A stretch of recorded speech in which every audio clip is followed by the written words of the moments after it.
Hockey के जादूगर major Dhyanchand के जन्मदिन पर आज मनाया जा रहा है कौमी यौम खेल। मुल्क भर में मुख्तलिफ प्रोग्रामों का इनेकाद।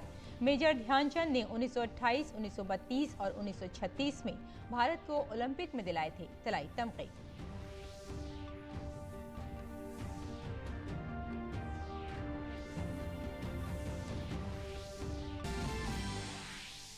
बीजेपी सदर जेपी नड्डा आज त्रिपुरा और आसाम के कई प्रोग्रामों में लेंगे हिस्सा। नड्डा अगरतला में जनजातीय जनसभा से भी करेंगे खिताब। वहीं गुवाहाटी में बीजेपी के शुमाल मशरक दफ्तर का करेंगे इफ्तिताह।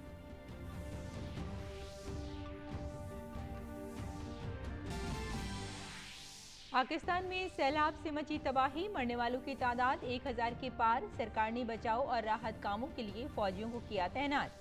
पाकिस्तान के वजीर खारजा ने कहा, सूरत हाल से निपटने के लिए माली मदद की जरूरत।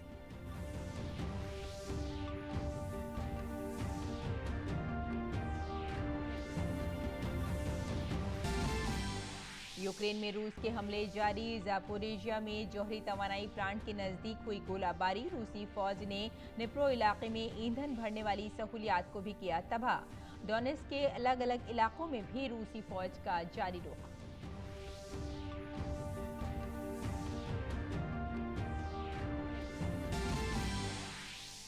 एशिया कप में भारत ने जीत के साथ की शुरुआत। अपने पहले मैच में भारत ने पाकिस्तान को 5 विकेट से दी शिकस्त। हार्दिक पांड्या की ऑलराउंडर कारकर्दगी और जडेजा की बेहतरीन इनिंग ने दिलाई भारत को जीत। वजीर आजम ने पेश की मुबारकबाद।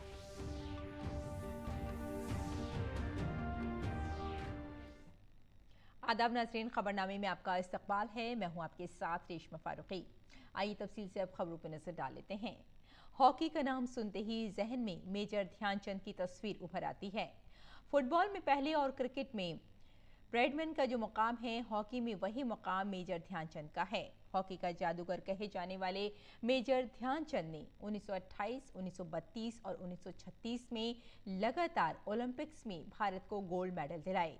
हॉकी के इस जादूगर का यौम पैदाइश यानी 29 अगस्त को भारत में कौमी यौम खेल के तौर पर मनाया जाता है।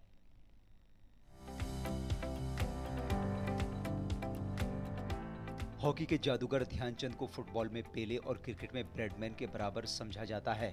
कहते हैं जब वो हॉकी लेकर मैदान में उतरते थे तो गेंद इस तरह उनकी स्टिक से चिपक जाती थी जैसे वो किसी जादू की स्टिक से हॉकी खेल रहे हों। ध्यानचंद ने हॉकी में जो रिकॉर्ड कायम किए उन तक आज भी कोई खिलाड़ी नहीं पहुंच सका है। उनका जन्म 29 अगस्त 1905 को इलाहाबाद में हुआ। इब्तदाई तालीम के बाद 16 साल की उम्र में वो सिपाही के तौर पर फौज में भर्ती हो गए। ध्यानचंद को हॉकी खेलने के लिए तरगीब देने का क्रेडिट रेजिमेंट के एक सूबेदार मेजर तिवारी को जाता है। उनकी देखरेख में ध्यानचंद हॉकी खेलने लगे। दूसरी आलमी जंग से पहले ध्यानचंद ने 1928 एम्स्टर्डम, 1932 लॉस एंजलिस और 1936 बर्लिन में लगातार 3 ओलंपिक में भारत को हॉकी में तलाई तमगा दिलाने में अहम रोल अदा किया। 1928 एम्स्टर्डम ओलंपिक गेम्स में वो भारत की तरफ से सबसे ज्यादा गोल करने वाले खिलाड़ी थे।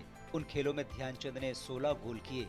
उनकी इस कारकर्दगी के बाद एक अखबार ने लिखा था, ये हॉकी नहीं बल्कि जादू था और ध्यानचंद हॉकी के जादूगर हैं। देखते ही देखते वो दुनिया के एक अजीम खिलाड़ी बन गए। उनकी हॉकी की जादूगरी देखकर जर्मनी के तानाशाह हिटलर ने उन्हें जर्मनी की तरफ से खेलने की पेशकश कर दी थी, जिसे ध्यानचंद ने एक मुस्कुराहट के साथ इनकार कर दिया।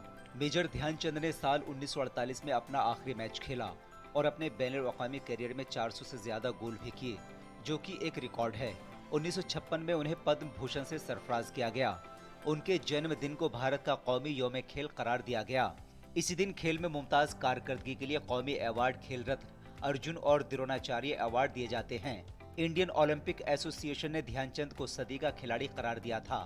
ध्यानचंद के एजाज में भारत में खेलों के आला तरीन अवार्ड खेल रत्न का नाम पिछले साल हॉकी के जादूगर मेजर ध्यानचंद के नाम पर किया गया। चौथाई सदी तक आलमी हॉकी दुनिया की चोटी पर जादूगर की तरह छाए रहने वाले मेजर ध्यानचंद का 3 दिसंबर 1979 को नई दिल्ली में इंतकाल हो गया। झांसी में उनकी आखिरी रसूम किसी घाट पर न अदा करके उस मैदान पर अदा की गयी जहाँ वो हॉकी खेला करते थे। Sports desk, DD news Urdu खबरें। वजीर आज़म नरेंद्र मोदी की चैंपियन से मिलिए पहल कौमी यौम खेल के मौके पर आज 25 से ज़ायद शहरों में मुनक़िद होगी। स्पोर्ट्स अथॉरिटी ऑफ इंडिया मुल्क भर के तमाम मराकज़ में मुख्तलिफ खेल सरगर्मियों के साथ यौम खेल मनाएगा।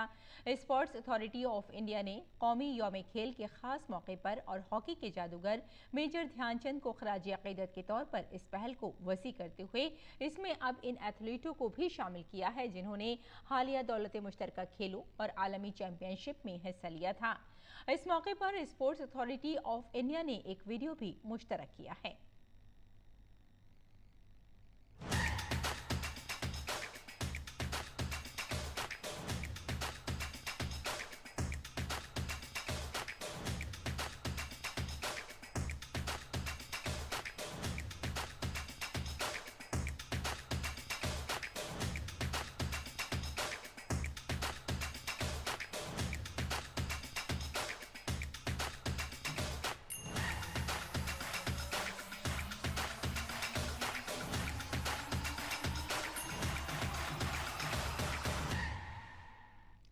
और भारतीय जनता पार्टी के कौमी सदर जेपी नड्डा त्रिपुरा के 2 रोज़ा दौरे पर हैं। नड्डा रियासत में अगले साल होने वाले असेंबली इंतखाबात के पेश नज़र तंजीमी तैयारियों का जायजा लेने के लिए रियासत के दौरे पर हैं। उन्होंने अगरतला में पार्टी अहदेदारों, तंजीमों के रहनुमाओं, वुज़रा, लोकसभा अरकान, MLAs, बीजेपी कोर कमेटी के अरकान के साथ कई मीटिंगें की। इसके साथ ही बीजेपी सदर उदयपुर के तारीखी माता बारी मंदिर जाएंगे और मंगला आरती में हिस्सा लेंगे। इसके बाद नड्डा बीजेपी के अगरतला दफ्तर में प्रेस कॉन्फ्रेंस से खिताब करेंगे। वो दोपहर 1 बजे खोमोलोंग में जनजाति जनसभा नामी एक जलसा आम से भी खिताब करेंगे। इसके अलावा बीजेपी सदर जेपी नड्डा आसाम का भी दौरा करेंगे, जहां वो सबसे पहले गुवाहाटी के कामाख्या मंदिर में पूजा करेंगे। जेपी नड्डा बीजेपी के शुमाल मशरक़ी दफ्तर का भी इफ्तिताह करेंगे। इसके साथ ही वो ITA सेंटर में एक मीटिंग भी करेंगे। और सरकारी स्कूलों और कॉलेजों में हिजाब पर पाबंदी से मुताल्लिक़ कर्नाटक हाई कोर्ट के फैसले को चैलेंज देने वाली अर्जियों पर सुप्रीम कोर्ट में आज समाअत होगी। भारत के नए चीफ जस्टिस UU ललित की मुद्दत कार का ये पहला दिन होगा। हिजाब पर पाबंदियों के खिलाफ कुल 23 अर्जियां सुप्रीम कोर्ट में समाअत के लिए फहरिस्तबंद हैं। वहीं 25 मामले जस्टिस हेमंत गुप्ता और सुधांशु धोलिया की डिवीजन बेंच के सामने रखे गए हैं, जिन पर आज समाअत होगी। आपको बता दें कि इन अर्जियों के तहत कर्नाटक हाई कोर्ट के इस फैसले को चैलेंज दिया गया है, जिसमें उसने रियासती हुकूमत के हुक्म को बरकरार रखा था। रियासती हुकूमत के फैसले के मुताबिक स्कूल और कॉलेजों में सभी तालिब इल्मों को हिजाब पहनने पर पाबंदी बरकरार रहेगी और ड्रेस कवानीन पर सख्ती से अमल किया जाएगा। इस साल पाकिस्तान की मुश्किलें कम होने का नाम नहीं ले रही हैं। पहले सियासी बहरान, फिर इक़्तिसादी बहरान और अब सैलाब की आफत। पाकिस्तान के अवाम मुसलसल इन मसाइल का सामना कर रहे हैं। गुज़श्ता कुछ दिनों से सैलाब ने पाकिस्तान में बड़ी तबाही मचाई है। शदीद बारिश और सैलाब की वजह से पड़ोसी मुल्क में अब तक 1000 से ज़ायद अफराद की मौत हो चुकी है। वहीं 3 करोड़ से ज़ायद अफराद इससे मुतासिर हुए हैं और 10 लाख से ज़्यादा मकान सैलाब से मुनहदिम हो चुके हैं। हालात की नज़ाकत का अंदाज़ा इस बात से लगाया जा सकता है कि पाकिस्तान सरकार को कौमी इमरजेंसी का ऐलान करना पड़ा। पाकिस्तान के तकरीबन 110 अजला इस आफत की जद में हैं। इनमें से 72 जिलों को आफत ज़दा करार दिया गया है। सबसे ज़्यादा खराब हालात सिंध, कराची, पंजाब, खैबर पख्तूनख्वा, बलूचिस्तान सूबे में हैं। इन अजला में सबसे ज़्यादा तबाही देखी गई है। वहीं मुसीबत की इस घड़ी में मदद के लिए पाकिस्तानी हुकूमतें गैर मुल्की इमदाद की भी अपील कर रही हैं। रूसी अफवाज ने यूक्रेन में ज़ापोरिविज़िया न्यूक्लियर पावर प्लांट के करीब दरियाए डैपीप्रो के पावर पार वाक़े कस्बों पर गोलाबारी की। जिन कस्बों पर गोलाबारी की वो न्यूक्लियर प्लांट से बमुश्किल 10 किलोमीटर के फासले पर हैं। रूसी वज़ारत दिफा के मुताबिक गुज़श्ता 24 घंटों के दौरान यूक्रेन की फ़ौज ने न्यूक्लियर पावर प्लांट की जानिब 9 रॉकेट दागे। ये रॉकेट प्लांट के हसास हिस्से के ऊपर से गुजरते हुए प्लांट के अहाते के मैदान में गिरे। यूरोप के सबसे बड़े एटमी प्लांट के करीब हो रही गोलाबारी ने पूरी दुनिया को तशवीश में मुब्तला कर दिया है। दरियासना International Atomic Energy Agency IAEA के माहिरीन की टीम हिफाजती जमानतें न होने की वजह से इतवार को प्लांट तक नहीं पहुंच सकी। वहीं रूसी वजारत दिफा ने यह भी कहा कि रूसी अफवाज ने यूक्रेन के नेप्रो इलाके में ईंधन जखीरा करने की तंसीबात को तबाह कर दिया, जो डोनबास के इलाके में यूक्रेनी अफवाज को सप्लाई करती थी। इसके अलावा डोनेत्स्क के मुख्तलिफ इलाकों में भी रूसी फौज के हमले जारी हैं। यूक्रेन के सदर ज़ेलेंस्की ने कहा है कि रूसी हमलों से डॉनबास तकरीबन तबाह हो गया है और रूस ने इंसानी जिंदगी की तबाही का खाका तैयार किया है। ज़ेलेंस्की ने यह भी कहा कि उन्होंने मुल्क के दिफा और सलामती के शोबे के नुमाइंदों के साथ मीटिंग की। ज़ेलेंस्की ने रूस की सरजनिश करते हुए कहा कि रूस की कार्रवाई का यूक्रेन जमकर जवाब देगा और कसूरवारों को बख्शा नहीं जाएगा।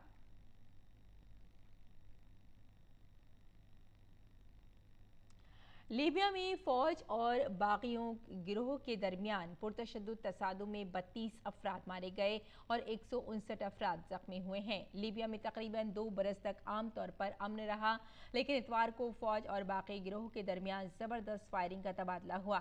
लीबिया की वजीर सेहत ने एक बयान में कहा कि ज्यादातर मकामात पर बड़ी इमारतों और अस्पतालों को निशाना बनाया गया। हुकूमत ने इस वाक़े की जांच के हुक्म दिए हैं। और एशिया कप के सनसनीखेज मैच में भारत ने पाकिस्तान को 5 विकेट से शिकस्त दे दी। पाकिस्तान से जीत के लिए मिले 148 रन के हदफ को भारत ने 20वें ओवर की चौथी गेंद पर 5 विकेट के नुकसान पर हासिल कर लिया। हदफ के ताक़ुब में भारत की शुरुआत अच्छी नहीं थी और KL राहुल बगैर कोई रन बनाए पहले ही ओवर में नसीम शाह के हाथों बोल्ड हो गए। इसके बाद कोहली ने कप्तान रोहित के साथ मिलकर इनिंग को संभाला और टीम के स्कोर को 50 तक पहुंचाया। रोहित 12 रन बनाने के बाद आउट हुए। सूर्या कुमार यादव 18 रन बनाने के बाद आउट हुए। विराट कोहली ने संभल कर बल्लेबाजी करते हुए 35 रन बनाने के बाद आउट हो गए। हार्दिक पांड्या ने जडेजा के साथ मिलकर 5वें विकेट के लिए 52 रन जोड़े और टीम को फतेह के करीब पहुंचा दिया। जडेजा 35 रन बनाने के बाद आउट हुए। हार्दिक ने 20वें ओवर की चौथी गेंद पर छक्का लगाकर टीम को जीत दिलाई। हार्दिक 33 रन बनाकर नॉट आउट रहे। उन्हें मैन ऑफ द मैच करार दिया गया।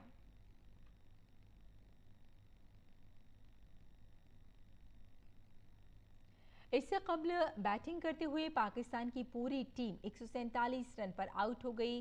कप्तान बाबर आजम ज़्यादा कुछ न कर सके और तीसरे ओवर में 10 रन बनाकर भुवनेश्वर कुमार की गेंद पर आउट हो गए। फखरुज्जमा 10 रन बनाकर आवेश खान के हाथों विकेट के पीछे कैच आउट हुए और इफ्तिखार ने तेजी से 28 रन बनाए। उन्हें हार्दिक पांड्या ने आउट किया। शानदार बल्लेबाजी कर रहे सलामीबाज रिजवान खान को हार्दिक पांड्या ने 43 रन पर आउट करके भारत को एक बड़ी कामयाबी दिलाई। भुवनेश्वर कुमार ने 19वें ओवर में 2 विकेटें हासिल की और साथ ही अर्शदीप सिंह ने शाहनवाज धानी को आखिरी विकेट के तौर पर 16 के स्कोर पर बोल्ड करके पाकिस्तान की इनिंग्स समेट दी और भारत की जानिब से भुवनेश्वर ने 4 और हार्दिक पांड्या ने 3 विकेटें हासिल की। एशिया कप में पाकिस्तान के खिलाफ भारत को 5 विकेट से मिली कामयाबी पर वजीर आजम नरेंद्र मोदी ने टीम इंडिया को ट्वीट के जरिए मुबारकबाद पेश की। अपने मुबारकबाद के पैगाम में वजीर आजम ने कहा कि टीम इंडिया ने एशिया कप के मैच में शानदार ऑलराउंड कारकर्दगी का मुजाहरा किया। टीम ने शानदार हुनर और सब्र का मुजाहरा किया है। उन्हें जीत की मुबारकबाद।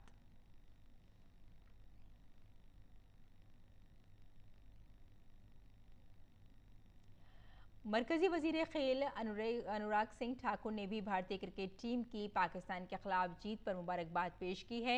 अपने पैगाम में वजीर खेल ने कहा कि रिवायती हरीफ के खिलाफ टीम इंडिया की शानदार जीत रही। टीम इंडिया को एशिया कप में शानदार शुरुआत के लिए मुबारकबाद।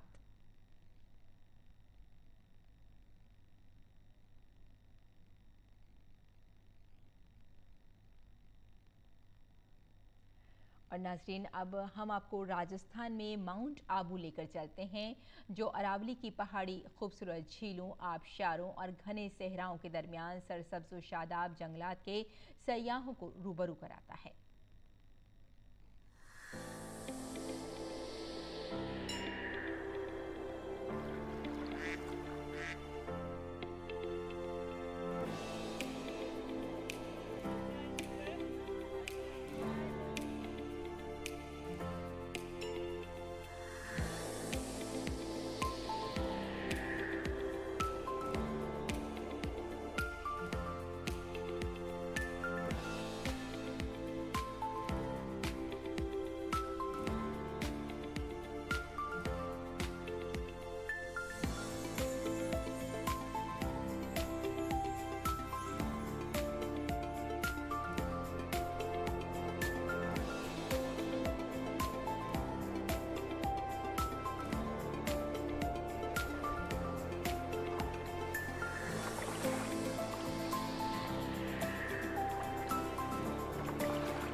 नाजरीन, अब हम आपको बैनुल-अक़वामी खलाई स्टेशन से गैलेक्सी का खूबसूरत नज़ारा दिखाते हैं, जहां कैमरे ने हवा की चमक का हैरत अंगेज नज़ारा कैद किया।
फिल्म धागी का ट्रेलर रिलीज हो चुका है। अंकुर मान की हिदायतकारी में बनी ये फिल्म 16 सितंबर को रिलीज होगी। फिल्म में निखिल चौधरी और स्वाति नेकी अहम किरदारों में हैं। वो एहसास होता है जो कभी भूला नहीं जाता। वो एहसास होता है जो कभी भी दोबारा लौट कर नहीं आता। पहला प्यार उस मन्नत के धागे की तरह है जो कभी पूरी नहीं हो सकती।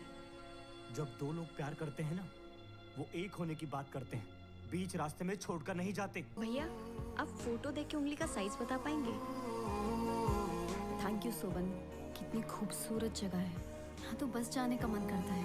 सब लोग अपने घरों को छोड़कर शहर की रोशनी की तरफ चले गए हैं। आपको जो छोड़ना चाहिए ना, पहले आप वो छोड़िए। Soban, I loved you. झूठ! जो तुम्हें मुझसे था ना, वो प्यार नहीं था, तुम्हारी जिद थी। बड़ी मुश्किल से संभाला है बहजी ने खुद को। अगर हो सके तो यहाँ से चले जाओ। सबको लगता कि हम परफेक्ट कपल है, पर हम अलग हो गए रामी। शायद आप आज भी अलग नहीं हुए। देख रामी, जो लोग एक दूसरे के लिए बने होते। और नाजरीन, अब एक नजर डाल लेते हैं दिल्ली से शाये उर्दू अखबारात पर।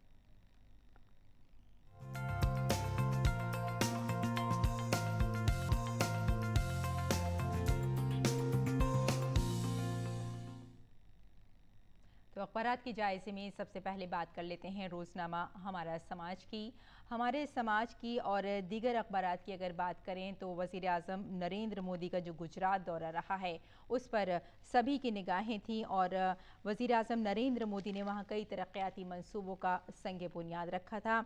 आपको बता दें कि हमारा समाज की जो हेडलाइन है वो है, भुज ख़त्म नहीं हुआ, देखते ही देखते खड़ा हो गया है। जहां वज़ीर आज़म नरेंद्र मोदी ने 4,400 करोड़ रुपए की मंसूबों का कल वहां संग बुनियाद रखा था और अपने गुजरात दौरे के दूसरे दिन यानी कि कल भुज में स्मृति वन यादगार का इफ्तिताह किया। 2001 के ज़लज़ले के दौरान तकरीबन 13,000 लोगों की मौत के बाद यहां के लोगों की तरफ से दिखाए गए इस्तकामत के नाकाबिल तस्खीर जज्बे की अक्कासी के लिए ये बनाया गया है। और अब नज़र डाल लेते हैं नाजरीन इसी अखबार की अगली खबर पर। यह खबर है कि हिजाब मामले पर सुप्रीम कोर्ट में आज समाअत की जाएगी। आपको बता दें कि इसमें कहा गया था कि इस्लाम में हिजाब पहनना लाजमी अमल नहीं है। इसी पर आज बातचीत की जाएगी और समाअत की जाएगी सुप्रीम कोर्ट में। अखबार की अगली खबर पर नज़र डाल लेते हैं और ये खबर है कि कांग्रेस सदर का इंतखाब 17 अक्टूबर को किया जाएगा। तो नाजरीन, ये हमने लिया है रोज़नामा हमारा समाज से। आपको यहाँ ये भी बताते चलें कि कांग्रेस ने अपने नए सदर के इंतखाब के लिए इंतखाबी शेड्यूल का ऐलान करते हुए ये बात इतवार को कही थी और कहा था कि ज़रूरत पड़ी तो बहुत जल्दी इसका इंतखाब किया जाएगा, यानी कि 17 अक्टूबर को कि कांग्रेस का सदर अब अगला कौन होगा। और अब नज़र डाल लेते हैं रोज़नामा इनकलाब पर। इनकलाब की नाजरीन ये सुर्खी है कि बिलाखिर नोएडा के जुड़वा टावर यानी कि ट्विन टावर के नाम से जो जाने जाते हैं सिर्फ 9 सेकंड में मलबे में तब्दील हो गए हैं। सुप्रीम कोर्ट के हुक्म पर इन्हें मुनहदम कर दिया गया है और ये बताया गया था कि ये इमारत गैर कानूनी तरीके से बनाई गई थी।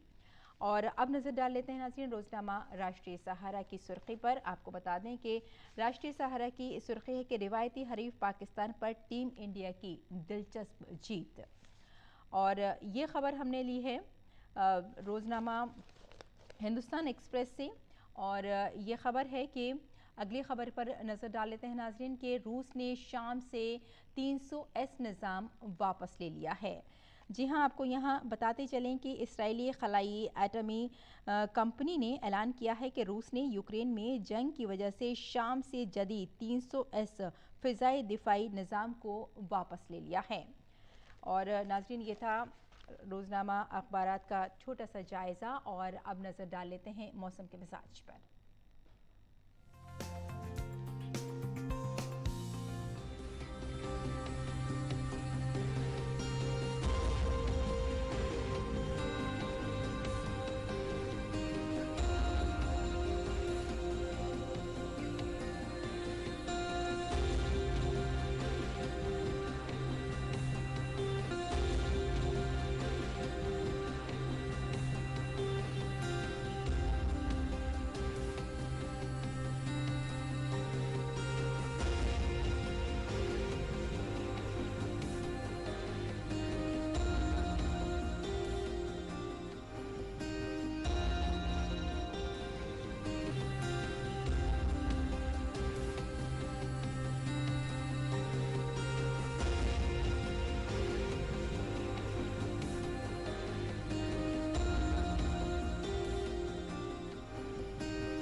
नाज़रीन सुर्खियों पर एक बार फिर से नजर डाल लेते हैं।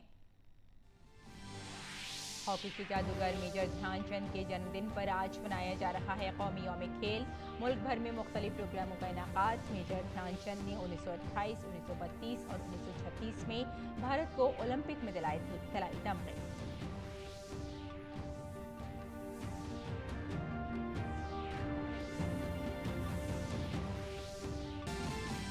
बीजेपी सदर जेपी नड्डा आज त्रिपुरा और आसाम के कई प्रोग्रामों में लेंगे हिस्सा। नड्डा अगरतला में जनजातीय जनसभा से भी करेंगे खिताब।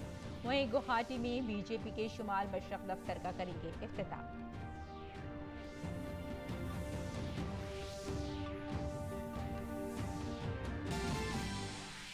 पाकिस्तान में सैलाब से मची तबाही। मरने वालों की तादाद 1000 के पार। सरकार ने बचाव और राहत कामों के लिए फौजियों को किया तैनात। पाकिस्तान के वजीर खारजा ने कहा सूरत हाल से निपटने के लिए माली मदद की जरूरत।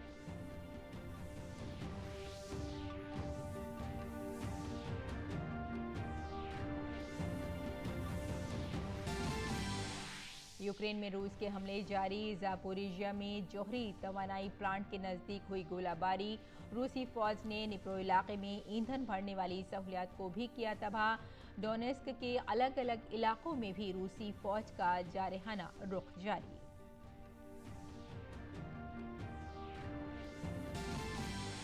और एशिया कप में भारत ने जीत के साथ की शुरुआत। अपने पहले मैच में भारत ने पाकिस्तान को 5 विकेट से दी शिकस्त। हार्दिक पांड्या की ऑलराउंडर कारकर्दगी और जडेजा की बेहतरीन इनिंग ने दिलाई भारत को जीत। वजीर आजम ने पेश की मुबारकबाद।